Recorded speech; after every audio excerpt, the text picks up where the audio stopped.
Welcome to the deep dive. You know that feeling, right? Like you're just juggling a million things, constantly busy. hmm But at the end of the day, you kind of wonder, did I actually move the needle on what truly matters? Yeah, definitely. We're all trying to get more done, but we've only got so much time, so many resources, and let's face it, limited attention. Exactly. And finding ways to do more with less. Mhm. That's the perpetual challenge. And that actually brings us nicely to today's topic, a concept that can be a real game changer here, the Pareto Principle. You probably know it as the 80-20 rule. Ah, yes, the 80-20 rule. Heard of it? Seems simple enough on the surface. It kind of is, simply put. It suggests roughly 80% of your results, your outcomes, they often come from just 20% of your inputs, your efforts, the causes, whatever you're measuring. So a small chunk of effort drives most of the results. Precisely. It sounds straightforward, but when you really dig into it, the implications for how you approach work, maybe even your personal life, well, they can be pretty profound. Okay, so it's not just some, dusty old theory then. Not at all. Think of it more like a practical philosophy, a lens maybe, to look at where you're putting your energy and start making smarter choices about where to really focus. Gotcha. So this deep dive, we're aiming to give everyone listening a solid grasp of this principle, but more importantly, figure out how to actually use it, right away. Yeah, we've looked through quite a bit of material, and it's fascinating how this 80-20 pattern just keeps showing up across so many different areas of business. And we're going to share some of the most valuable takeaways we found. Definitely. But it's worth remembering that 80-20 split, it's not like a hard and fast law etched in stone. Right, more of a guideline. Exactly. It's an observation, a tendency. You might find it's 70-30 or 90-10 sometimes. But the core idea that a disproportionate amount of results comes from a small fraction of causes that insight holds true. It's about focusing on the vital few instead of the trivial many. The vital few. I like that. Okay, so where should we start? Let's tackle a big one. Yeah. Time. Managing our time. Perfect starting point. It's universal. And the research backs this up, something like 20% of the things we do each day. They tend to generate about 80% of the actual strategic value. Wow. When you put it like that, Yeah. it really makes you stop and think about how you're spending your hours, doesn't it? It really does. It pushes you to be, well, much more deliberate. Yeah. Where are you really allocating that finite time? So how do you figure out that 20%? Well, the material we reviewed mentions some great tools like the Eisenhower matrix, the urgent versus important grid. Urgent, important, important, not urgent, that whole thing. Right. That simple act of categorizing tasks helps you see what's genuinely critical for your bigger goals versus what's just shouting the loudest right now, but maybe isn't as impactful long term. It seems basic, but I can see how actually doing it would be eye-opening. What else? There's also the Ivy Lee method.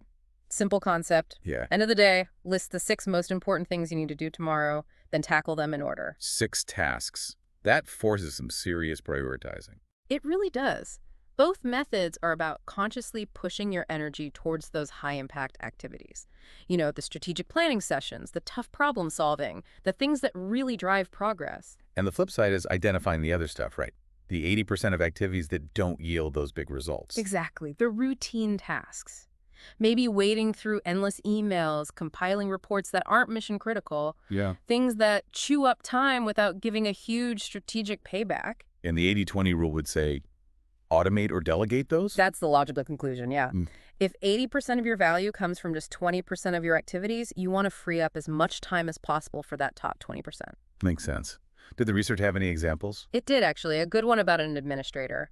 They realized that spending just a couple of focused hours each day in meetings directly with the sales team dramatically improved coordination and ultimately revenue.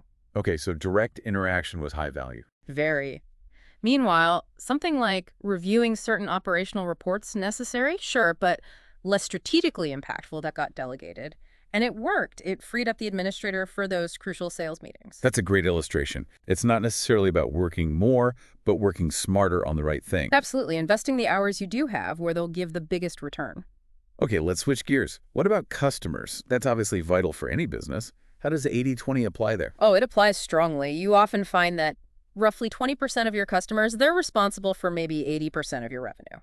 Or 80% of the loyalty, the repeat business, even growth potential through things like referrals. So a small group of customers really punches above their weight. Definitely. Which means you absolutely need to know who those customers are. How do you find them? Just gut feeling. Hopefully not just gut feeling. The material's stressed using data. Your CRM system is gold here. Look at metrics like RFM recency, frequency, monetary value. Recency, frequency, monetary. Okay, so who bought recently? How often do they buy and how much do they spend? Exactly. Analyzing that data helps you pinpoint those high-value customers, that top 20%. And once you know who they are. Then you can get strategic, develop personalized approaches just for them, maybe special loyalty programs, exclusive offers, even just faster prioritized support. Show them they're valued because, well, they're driving a lot of the business. Precisely. It reinforces their loyalty, keeps them coming back, keeps them talking positively about you. We saw a good case study of a consulting firm. Oh, yeah. What did they do? They identified that their top 20% of clients, mostly larger companies, were bringing in about 80% of the revenue. So they assigned a dedicated account management team just for those clients. Giving them the VIP treatment. Basically, yes. And the result, more contract renewals from that group and even an uptick in new business through referrals from those happy clients. It created this positive cycle. That really shows the leverage you get by focusing attention where it counts most for the bottom line. Okay, what about internal stuff, like processes, operations? Yeah, process optimization. Another classic area for 80/20. The principle suggests that maybe 20% of your process steps or specific activities within them are causing like 80% of the problems. Problems like what? Costs, delays? Costs, delays, errors, bottlenecks, general inefficiency, things that slow you down or waste resources. So finding those few problematic steps can give you a big win. A huge win. And it means you don't necessarily have to boil the ocean and try to fix everything at once. Find the biggest pain points. How do you find them? The sources mentioned process mapping, drawing out flowcharts. Actually visualizing the steps can make it way easier to see where things get stuck or complicated. Right, getting it out of your head and onto paper or screen. Exactly. And then you can apply methodologies like Lean or Six Sigma, which are designed specifically to root out waste and inefficiency in those targeted areas. Technology probably plays a role too. Oh, absolutely. Investing in the right software, maybe automation tools, especially for those critical, troublesome 20% of processes, that can yield massive improvements. Like the logistics example. Yeah, that was a great one. A logistics company found that just 20% of their delivery routes were responsible for 80% of their delays. So they didn't try to optimize everything. They focused on the problem routes. They focused on those specific routes, reorganized them, brought in some optimization software, and cut their costs by 30%. 30%, just from tackling that 20%. It's pretty powerful. Focus on the vital few problems. Don't get bogged down trying to tweak every little thing. Okay, makes total sense. For businesses holding stock, inventory management, I bet 80/20 applies there too. You bet. Very common to see about 20% of your product, skews your inventory items, generating around 80% of your sales or your profit. The best sellers, basically. Essentially, yes. Understanding this helps you manage stock way more strategically. The sources talked about ABC analysis. Ever used that? Vaguely familiar. A is high value, C is low value. Pretty much. A items are your star's high value, sell quickly. That's your top 20%. B items are in the middle. C items are the slow movers, lower value perhaps. So you manage them differently based on the category. Exactly. You absolutely need to make sure you've always got enough stock of your A items. Can't run out of your best sellers. But for the C item, Maybe keep less stock on hand. right, reduce those levels. It frees up cash, saves on warehouse space, reduces risk of obsolescence. And knowing your A items, that gives you leverage when negotiating with suppliers for those key products. Good point. Get better deals on the stuff that matters most. There was an example of a retailer who did just this. They analyzed their sales data, figured out their top-selling electronics and clothing brands were driving most sales. They're A items. Yep. So they reorganized their whole warehouse to prioritize those items, give them prime placement, ensure they were always stocked, and they cut back on the slower stuff. Result, lower storage costs, better efficiency. Simple, but effective. Okay, we've hit time, customers, processes, inventory. Yeah. What about people, the team? Great question. Team management. And yes, the 80/20 principle often shows up here too. It suggests that maybe 20% of your employees, they might be generating around 80% of the results. Results meaning productivity, innovation. Productivity, innovation, leadership, driving key projects, however you measure high performance in your context. Okay, so identifying those key players is critical. How? It's usually a mix of things. Formal performance reviews, sure, but also gathering wider feedback like 360-degree reviews, and honestly, just paying attention. Mhm. Who consistently delivers? Who comes up with the great ideas? Who mentors others? Right, it's qualitative and quantitative. And once you know who that top 20% is, You need to nurture them, retain them, invest in them. Offer targeted training, maybe better incentives, give them more responsibility, challenging projects. Show them they're valued. makes sense. Keep your stars happy and engaged. And the sources also mention fostering a culture where these top performers can actually lift others up, where their skills and drive can inspire the rest of the team. So it's not just about their output, but their positive influence too. Exactly. There was a neat example from a startup. They had two developers who were just constantly innovating, really driving the tech forward. To 20%. Looked like it. So the company gave them flexible leadership roles on key projects, empowered them, and that move directly led to launching a successful new product. It unlocked that potential. Recognizing and empowering your key talent pays off. Okay, we've covered a lot of functional areas. Let's zoom out. What about big picture? Strategic decisions. Ah, yes, the really high-level stuff. And the principle applies here, too, maybe even more powerfully. The idea is that perhaps 20% of the strategic decisions an organization makes, they determine something like 80% of its long-term success or failure. Wow. So a few key choices have massive consequences. Huge consequences. Yeah. Which really underscores why those big decisions need to be made carefully based on solid data and analysis. Like what kind of data? Market analysis, realistic financial projections, tracking the right KPIs, really understanding the landscape before you make a big move. The focus should be on the truly high-impact stuff. Like expanding into a new market. Yeah. Or a major tech investment. Exactly. Big strategic partnerships, major product shifts, the decisions that fundamentally change the game. But you also have to avoid getting stuck, right? What was that term? Analysis paralysis. Yeah, that's a real danger. You need good data, but you can't wait for perfect information that never comes. At some point, you have to prioritize action, especially on those high-leverage initiatives. Make the best call you can and move. Right. There was an example of an administrator or maybe a manager who tripled sales. How?